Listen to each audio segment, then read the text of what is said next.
नमस्कार दोस्तों, जय हिंद, वंदे मातरम। आप सभी का स्वागत अभिनंदन है टीटी फैमिली शिक्षकों के परिवार जायसवाल कोचिंग सेंटर पर पावर्ड बाई शिक्षा ही प्रकाश है। दोस्तों, बाल विकास सीडीपी की live class model paper practice paper में आपका स्वागत है। ये मॉडल पेपर प्रैक्टिस से पेपर नंबर आपका 5 है। पूरे 30 महत्वपूर्ण प्रश्न, पूरे ऑल सब्जेक्ट सीडीपी से पूरा निचोड़ करने वाले हैं।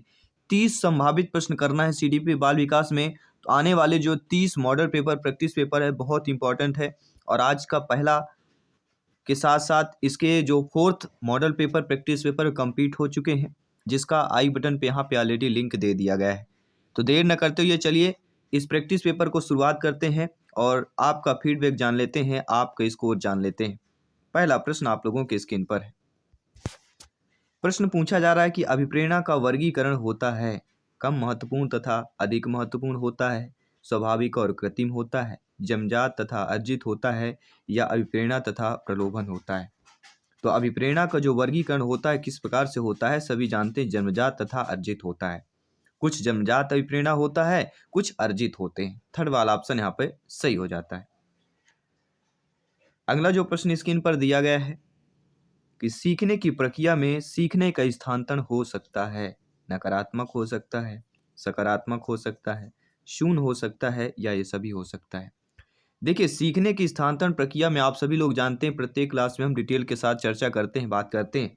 देखिए, सीखने के स्थानांतरण, अगर कहीं चीज़ हम उनसे नकारात्मक भी हो सकता है, ठीक है, नुकसान भी होता है, कई बार सकारात्मक भी होता है और कई बार शून्य भी होता है। ना सकारात्मक होता है, ना नकारात्मक होता है, ना धनात्मक होता है, ना ऋणात्मक होता है, तो शून्य हो सकता है। अर्थात सीखने की स्थानांतरण जो है ये सभी प्रकार से हो सकता है। डिपेंड करता है आप किस प्रकार से सीख रहे हैं, ठीक है।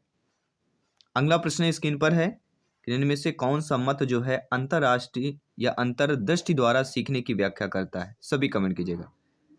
अंतर्दृष्टि द्वारा सीखने की व्याख्या, क्या वह व्यवहारवाद करता है, मनोविश्लेषणवाद करता है, संबंधवाद करता है, या गेस्टाल्टवाद करता है। सभी कमेंट कीजिएगा मेरे प्यारे प्यारे भाइयों की प्यारी प्यारी बहनें, गृहिणी जिनका सपना है सी टेट एग्जाम को फतेह करना, सी टेट एग्जाम को क्रैक करना, आउट ऑफ 150 में से 125 प्लस का स्कोर प्राप्त करना। सभी कमेंट कीजिएगा। तो अंतर्दृष्टि द्वारा सीखने की व्याख्या जो ग्रुप करता है वह हमारा और कोई नहीं, गेस्टाल्टवाद की बात करते हैं। जी हाँ साथियों, गेस्टाल्टवाद जो है अंतर्दृष्टि द्वारा सीखने की व्याख्या करता है। और अगला प्रश्न है कि किस मनोवैज्ञानिक ने सीखने की सामग्री के रूप में निरर्थक शब्दों का प्रयोग किया है। क्या वह स्किनर है, क्या वह विलियम जेम्स है, या एबिंगहास है, या बर्टलेट है। कौन से हो जाएंगे। सभी लाइव क्लास में अपना अपना कमेंट करते जाइएगा। आप लोग कमेंट बहुत कम करते हैं, ठीक है। अपना फीडबैक अवश्य कीजिए। तो किस मनोवैज्ञानिक ने सीखने की सामग्री के रूप में निरर्थक शब्दों का प्रयोग किया है, हमारे कहलाते हैं एबिंगहास। थर्ड वाला ऑप्शन यहाँ पे सही हो जाएगा। अगला प्रश्न दिया गया कि सीखने के नियम दिए हैं, किसने दिए हैं। स्किनर ने, ईपी पॉलो ने, थांडाइक ने, या कोयलर ने दिए। आप सभी जानते हैं, ज्ञानी सर्वव्याख्याता हैं, भावी अध्यापक अध्यापिकाएं हैं, कि सीखने के नियम किसने दिए, थांडाइक ने दिए। और इनसे नियम से संबंधित एक प्रश्न अवश्य पूछा जाता है। इनसे डिटेल के सामना इसलिए जरूरी हो जाता है डिटेल के साथ, क्योंकि इन्हीं से प्रश्न पूछा जाता है। जैसे तत्परता का नियम होता है। इस नियम में क्या होता है, कार्य करने से पूर्व तत्पर या तैयार किया जाने पर बल दिया जाता है। यदि हम किसी कार्य को सीखने के लिए तत्पर या तैयार होते हैं तो उसे शीघ्र ही सीख लेते हैं। और तत्परता में कार्य करने की इच्छा निहित होती है और ध्यान केंद्रित करने में भी तत्परता सहायता करती है। दूसरा है अभ्यास का नियम। अभ्यास का नियम किसी कार्य या सीखी गई वस्तु को बार बार अभ्यास करने पर बल देता है। यदि हम किसी कार्य का अभ्यास करते रहते हैं तो उसे सरलतापूर्वक करना सीख जाते हैं। यदि हम सीखे हुए कार्य का अभ्यास नहीं करते हैं तो उसे भूल भी जाते हैं। इसलिए कहते हैं आप लोग daily practice set practice paper attend कीजिए। तीसरा प्रभाव या परिणाम का नियम। प्रभाव या परिणाम के नियम को संतोष तथा असंतोष का नियम भी कहते हैं। इस नियम के अनुसार जिस कार्य को करने से प्राणी को सुख व संतोष मिलता है उस कार्य को वह बार बार करना चाहता है। इसके विपरीत जिस कार्य को करने से दुख या असंतोष मिलता है उस कार्य को वह दोबारा नहीं करना चाहता। गौड़ नियम आपके 5 नियम है। इसमें से आता है बहुप्रतिक्रिया का नियम। इस नियम के अनुसार जब प्राणी के सामने कोई परिस्थिति या समस्या उत्पन्न हो जाती है तो उसका समाधान करने के लिए वह अनेक प्रकार की प्रतिक्रियाएं करता है। दूसरा है मनोवृत्ति का नियम। मनोवृत्ति के नियम को मानसिक विन्यास का नियम भी कहते हैं। इस नियम के अनुसार जिस कार्य के प्रति हमारी जैसी अभिवृत्ति या मनोवृत्ति होती है उसी अनुपात में हम उसको सीखते हैं। आज अगला है आपका आंशिक क्रिया का नियम। इस नियम के अनुसार किसी कार्य को छोटे छोटे भागों में विभाजित करने से कार्य सरल और सुविधाजनक बन जाता है। इन भागों में शीघ्रता और सुगमता से करके संपूर्ण कार्य को पूरा किया जाता है। तो आंशिक क्रिया का नियम क्या होता है? छोटे छोटे भागों में विभाजित करने की बात करते हैं। अगला है सादृश्यता अनुक्रिया का नियम। इस नियम को आत्मीकरण का नियम भी कहते हैं। इस नियम को पूर्व अनुभव पर आधारित होता है। जो हम पूर्व हमारे अनुभव होते हैं उन पर आधारित होता है। अर्थात जब प्राणी के सामने कोई नवीन परिस्थिति या समस्या उत्पन्न होती है तो वह उससे मिलती जुलती परिस्थिति या समस्या का स्मरण करता है जिसका वह पूर्व से अनुभव कर चुका होता है। अर्थात वह नवीन ज्ञान को अपने पूर्व ज्ञान का स्थायी अंग बना लेता है। और पांचवा है साहचर्य परिवर्तन का नियम। इस नियम के अनुसार एक ही उद्दीपक के प्रति होने वाली अनुक्रिया बाद में किसी दूसरे उद्दीपक से भी होने लगती है। तो दूसरे शब्दों में कह सकते हैं कि पहले कभी की गई क्रिया को उसी के सामने दूसरी परिस्थिति में उसी प्रकार से करना, ये होता है साहचर्य परिवर्तन का नियम। आइए बात करते हैं आपके अगले प्रश्न की। अगला सीखना क्या होता है? तो सीखना क्या होता है? अनुभव तथा अभ्यास का परिणाम होता है। व्यवहार में परिवर्तन होता है। व्यवहार में अपेक्षाकृत स्थायी परिवर्तन होता है, या ये सभी होते हैं। तो हम सभी लोग जानते हैं, ऑलरेडी इतनी क्लासेज इतने क्वेश्चंस कर चुके हैं कि सीखना जो होता है अनुभव तथा अभ्यास का परिणाम भी होता है। व्यवहार में परिवर्तन भी होता है और व्यवहार में अपेक्षाकृत स्थायी परिवर्तन होता है। अर्थात उपरोक्त सभी जो ऑप्शन दिया गया है यहाँ पर हमारा जो है फोर्थ ऑप्शन सही हो जाएगा। नो डाउट, आई होप प्रत्येक प्रश्न को आप लोग अच्छे तरीके से समझ रहे हैं। आइए बात करते हैं आपके अगले प्रश्न की। शारीरिक वृद्धि और विकास को क्या कहा जाता है? अभिवृद्धि, तत्परता, गतिशीलता, अनुवांशिकता। देखिए, शारीरिक जो वृद्धि और विकास होता है उसको हम अभिवृद्धि कहते हैं। ठीक है, वृद्धि और विकास, तो इसको अगर शारीरिक वृद्धि विकास हो रहा है तो उसको हम अभिवृद्धि कहते हैं। ये नोट कर लीजिएगा, ये संभावित प्रश्न है। आगामी एग्जाम की बात करते हैं, कई बार पूछा गया प्रश्न है, रिपीटेड प्रश्न है। अगला चिंतन संज्ञानात्मक पक्ष में एक मानसिक क्रिया है। यह कथन किसने दिया था? गिलफोर्ड ने, जॉन डीवी ने, क्रूज ने, या रॉस ने दिया था? तो सभी लोग जानते हैं चिंतन संज्ञानात्मक पक्ष में एक मानसिक क्रिया है। यह कथन जो स्टेटमेंट दिया गया था रॉस के द्वारा दिया गया था। ठीक है, यहाँ पे फोर्थ ऑप्शन सही हो जाएगा। टेलीग्राम से अवश्य जुड़े, नोट्स PDF फाइल फ्री में प्राप्त करें। टेलीग्राम में सर्च करें Jaiswal coaching centre, group channel join करें। 1000 से अधिक आपको टीचर्स के PDF फाइल फ्री नोट्स प्राप्त हो जाएंगे। क्योंकि राष्ट्र हित में TT फैमिली है, शिक्षकों का आपका अपना अवर फैमिली है, राष्ट्र हित में शिक्षकों का परिवार है। अगला प्रश्न है, बाल मनोविज्ञान के आधार पर कौन सा कथन सर्वोत्तम है? कुछ बच्चे एक जैसे होते हैं, सारे बच्चे एक जैसे होते हैं, कुछ बच्चे विशिष्ट होते हैं, प्रत्येक बच्चा विशिष्ट होता है। तो बाल मनोविज्ञान के आधार पर जो हमारा कथन सर्वोत्तम है कि प्रत्येक बच्चा विशिष्ट होता है। फोर्थ ऑप्शन यहाँ पे सही हो जाएगा। अगला प्रश्न है, बाल मनोविज्ञान का जो केंद्र बिंदु होता है वह बालक होता है, अच्छा शिक्षक होता है, शिक्षण प्रक्रिया होता है, या विद्यालय होता है? तो आप सभी लोग जानते हैं कि बाल मनोविज्ञान का जो केंद्र बिंदु होता है वह क्या होता है? बालक होते हैं, विद्यार्थी होते हैं, शिक्षार्थी होते हैं, स्टूडेंट्स होते हैं। अगला जो प्रश्न है कि अच्छी स्मृति की क्या विशेषताएं हो सकती हैं? आप स्वयं समझिए, अगर आपकी अच्छी स्मृति है, याददाश्त अच्छी है, उसकी विशेषता क्या हो सकती है? उसकी विशेषता शीघ्र पहचान जाएं आप, शीघ्र आप याद आ जाए, पुनः स्मरण मतलब होता है पुरानी चीजें याद आ जाएं जो आपने पढ़ा होगा, और अच्छी धारणा। तो ये सभी जो है अच्छी स्मृति की विशेषताएं। उपरोक्त सभी ऑप्शन हमारा सही हो जाएगा। अगला प्रश्न है, संवेग शब्द का शाब्दिक अर्थ क्या होता है? स्नेह प्रेम होता है, क्रोध और भय होता है, उत्तेजना या भाव में उथल पुथल होता है, या उपरोक्त में से कोई नहीं? तो संवेग शब्द का जो शाब्दिक अर्थ होता है वह होता है उत्तेजना या भाव में उथल पुथल। संवेग का नाम ही होता है उथल पुथल, ये ध्यान दीजिएगा। संवेग का संबंध उथल पुथल से पुराना माना जाता है। अगला है, कौशल सीखने की पहली अवस्था कौन सी होती है? कल्पनाशीलता, यथार्थता, समन्वय, या अनुकरण? तो आप सभी लोग जानते हैं, ज्ञानी सर्वव्याख्याता लोग हैं, भावी अध्यापक अध्यापिकाएं हैं, जायसवाल सर आप सभी का अभिनंदन स्वागत करते हैं कि कौशल सीखने की पहली अवस्था हमारी अनुकरण की कहलाती है। फोर्थ ऑप्शन सही हो जाएगा। अगला प्रश्न है, मानसिक आयु के प्रत्यय का सर्वप्रथम प्रयोग किया गिलफोर्ड ने, थांडाइक ने, स्पीयरमैन ने, या बिने साइमन ने किया था? तो मानसिक आयु के प्रत्यय का सर्वप्रथम प्रयोग किसने किया? तो बिने और साइमन ने किया था। फोर्थ ऑप्शन यहाँ पे आप लोगों का ऑलरेडी सही हो जाएगा। अगला जो प्रश्न दिया गया कि शैशवावस्था के लिए उत्तम शिक्षण विधि क्या होती है? खेल विधि, मॉन्टेसरी विधि, किंडरगार्टन विधि, या ये सभी होते हैं? तो शैशवावस्था के लिए जो उत्तम शिक्षण विधि मानी जाती है वो हमारी खेल विधि भी मानी जाती है। मॉन्टेसरी पद्धति, मारिया मॉन्टेसरी की बात कर देंगे, किंडरगार्टन विधि की बात करते हैं। अर्थात ये तीनों पद्धतियां शैशवावस्था के लिए उत्तम शिक्षण विधि है, या कह सकते हैं प्राइमरी लेवल के लिए उत्तम शिक्षण विधि की बात करते हैं। बाल विकास में वातावरण और अनुभव की भूमिका पर बल होता है, प्रक्रिया पर बल है, या गर्भावस्था से किशोरावस्था तक के अध्ययन पर बल होता है, या उपरोक्त सभी पर होता है।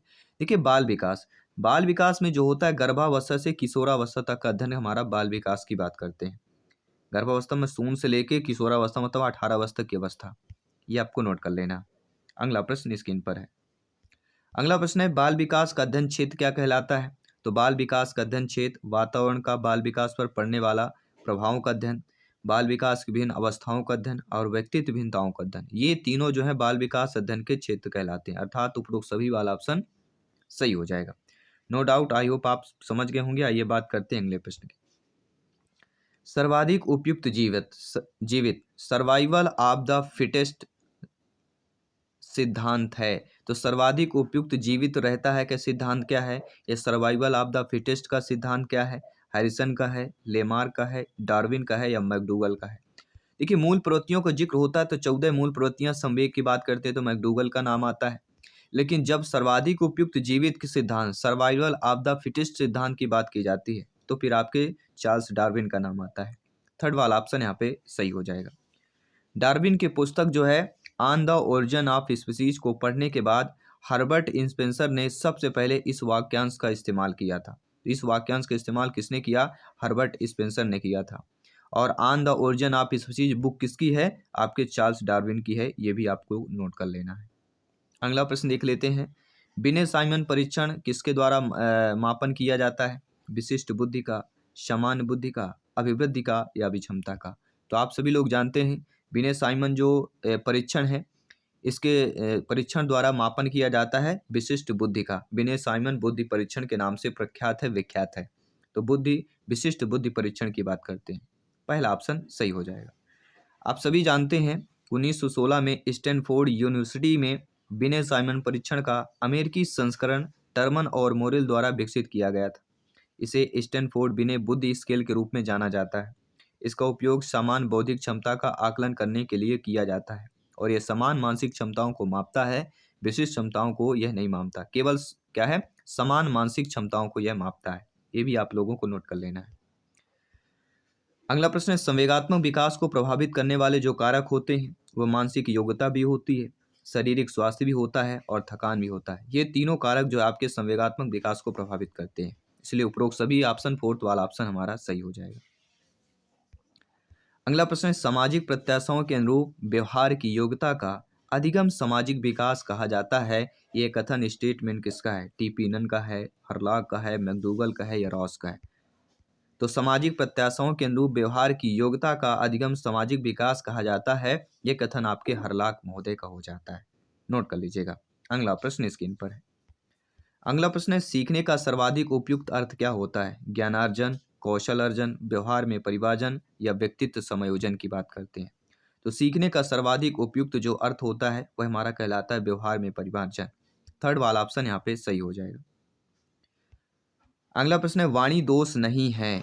धीमी या तेज गति से बोलना, ध्वनि परिवर्तन और अस्पष्ट उच्चारण, हकलाना और तुतलाना, या तीव्र अस्पष्ट वाणी की बात करते हैं। तो वाणी दोष क्या नहीं होता है? देखिए वाणी दोष में होता है तीव्र अस्पष्ट अगर वाणी है, हकलाना और तुतलाना ये भी वाणी दोष है, ध्वनि परिवर्तन और अस्पष्ट उच्चारण ये भी वाणी दोष है।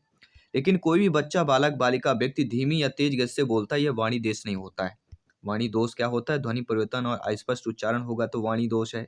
हकलाना, तुतलाना ये भी वाणी दोष है, और तीव्र अस्पष्ट वाणी ये भी आपके वाणी दोष है। अकॉर्डिंग टू क्वेश्चंस पहला ऑप्शन यहाँ पे सही हो जाएगा। आइए बात करते हैं आपके अगले प्रश्न की। अगला प्रश्न है प्राथमिक स्तर पर मूल्यों की शिक्षा देने की सर्वोत्तम विधि कौन सी होती है? मूल्यों को पालन न करने पर दंडित करना, मूल्यों के महत्व को बताना, अध्यापक के व्यवहार में मूल्य स्थापन, या उपरोक्त सभी? तो प्राथमिक स्तर पर प्राइमरी लेवल पर जो है मूल्यों की शिक्षा देने की सर्वोत्तम जो विधि मानी जाती है, मूल्यों को पालन न करने पर दंडित करना, मूल्यों के महत्व को भी बताना, और अध्यापक के व्यवहार में मूल्य स्थापन। तो यहाँ पे उपरोक्त सभी ऑप्शन हमारा सही हो जाएगा। फोर्थ ऑप्शन सही हो जाएगा। आप लोग भी कमेंट करते जाइए, फीडबैक करते जाइए, अपने तैयारी को बेहतरीन करते जाइए, अपने स्कोर को बेटर करते जाइए। मूल्यों के वर्गीकरण में क्या सम्मिलित नहीं होता है? तो ये जानना जरूरी कि मूल्यों के वर्गीकरण में क्या सम्मिलित होता है। इसमें सांस्कृतिक मूल्य सम्मिलित होता है, नैतिक मूल्य सम्मिलित होता है और आध्यात्मिक मूल्य सम्मिलित होता है। लेकिन एन केन प्रकारेण धनार्जन का मूल्य जो है आपके मूल्यों को वर्गीकरण में सम्मिलित नहीं होता है। इसलिए अकॉर्डिंग टू क्वेश्चंस पहला ऑप्शन सही हो जाएगा। अगला प्रश्न क्या दिया गया है कि व्यक्तित्व के संगठन का स्वरूप क्या होता है? मनोवैज्ञानिक, शारीरिक, सामाजिक, आर्थिक, सामाजिक, राजनीतिक, मनोवैज्ञानिक, आध्यात्मिक। तो आप सभी लोग जानते हैं कि व्यक्तित्व के संगठन का जो स्वरूप कहलाता है मनोवैज्ञानिक और शारीरिक कहलाता है। पहला ऑप्शन सही हो जाएगा। अगला प्रश्न पूछा गया कि आत्म केंद्रित व्यक्ति कैसा होता है? बहिर्मुखी होता है, अंतर्मुखी होता है, उभयमुखी होता है या सामाजिक निर्भर होता है? इन बहिर्मुखी, अंतर्मुखी, उभयमुखी इन 3 ऑप्शनों में से एक प्रश्न एग्जाम में जरूर आएगा, ये नोट कर लीजिएगा।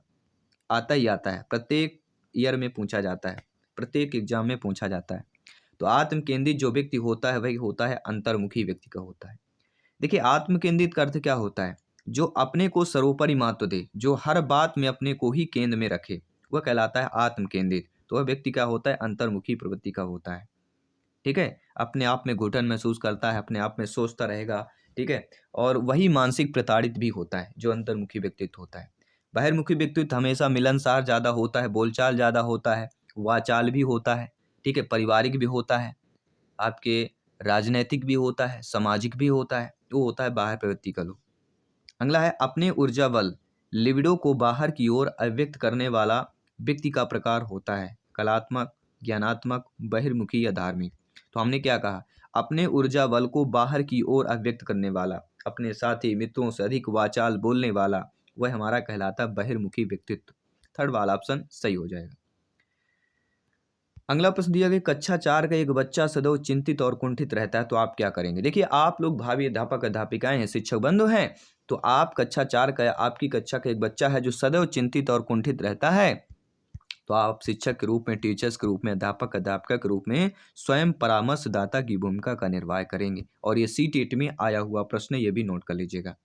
और इस प्रैक्टिस पेपर मॉडल पेपर का 30वां प्रश्न है कि भाषा विकास का सिद्धांत नहीं है अनुकरण का सिद्धांत, अनुबंधन का सिद्धांत, अतिरिक्त शक्ति का सिद्धांत, परिपक्वता का सिद्धांत। इनमें से भाषा विकास के 3 सिद्धांत हैं और एक नहीं, वही चूज करके बताना है। यह आप सभी के लिए मॉक क्वेश्चन के रूप में यह प्रश्न दिया जा रहा है। और तो ये 30 प्रश्न हमने किया जो प्रैक्टिस पेपर आपके 5वां जो प्रैक्टिस पेपर किया child development and pedagogy CDP बाल विकास का। 30 में से आपने कितने स्कोर प्राप्त किया नीचे कमेंट बॉक्स में अवश्य शेयर करना है। मैं आपके साथ जयसवाल सर आपको 4 PM में मैथ्स पेडागोजी की क्लास में आपके मिलते हैं। मैथ्स पेडागोजी की क्लास आज से स्टार्ट हो रही है, तो 4 PM में मैथ्स पेडागोजी की क्लास होगी और 7 PM में आपके EVS पर्यावरण की लाइव क्लास होगी। तो सभी यहाँ पे प्रत्येक लाइव क्लास अटेंड कीजिए। मैं मिलता हूँ आपकी अगली लाइव क्लास। सभी मित्रों को जय हिंद, वंदे मातरम, धन्यवाद सभी का।